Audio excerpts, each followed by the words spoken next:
We dive with a school of Caribbean reef sharks. The scientific name is Carcharinus perezi. Very seldom we see hammerheads, but they don't join us. They don't like that. They don't like bubbles very much, you know. Our shark dive is a little bit different from what people normally expect. What people expect most of the times is a continuous feeding. They expect us feed sharks by hand, which is, something that we honestly don't like for many reasons. The first reason that we like to interact with sharks. We don't like frenzy.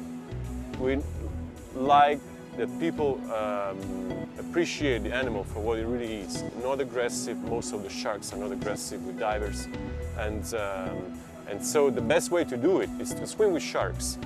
And of course, if you feed them, you're going to excite them too much, and divers are not allowed to swim.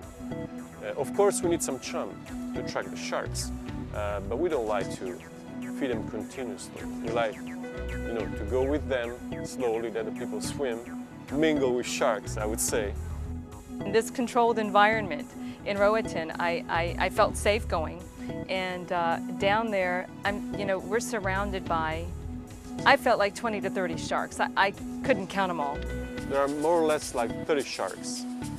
On a single dive, you can have 10, 12, you can have 22, 25. That's the average, depending on the season, on the temperature of the water, and the currents. These are the factors. Yeah. Let's say average 15, 18 sharks. Divers should have I would say, normal behavior. Don't swim with their hands, basically. No, normally the first part of the dive is stationary. We go down, just sit on the bottom for a while, and then whenever it's possible, we swim. When we sit on the bottom, it's very important that people don't move their hands too much.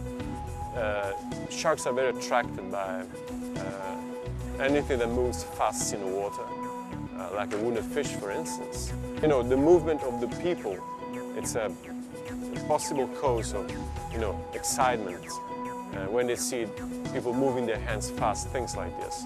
So that's what we recommend. Please, guys, don't try to touch the sharks. Don't move your hands too much. That's it. That's the only behavior that we recommend to the divers. But this is the first part. Then when we swim, everything is smoother and easier. First, I thought we were just going to be able to observe them. But then the instructor gave the signal for the swim, and we started swimming along, and sharks were literally all over you. But I never felt threatened. They never came close. They never seemed aggressive. They seemed a little curious. But it was fantastic. It's the greatest dive I've ever been on. I can't believe that somebody doesn't appreciate a shark in the water, because it's so elegant, and beautiful the way it moves. A diver is supposed to be, underwater environment enthusiast in himself, because otherwise he wouldn't dive. So we have no special requests. Just come and dive with us, and they will love it.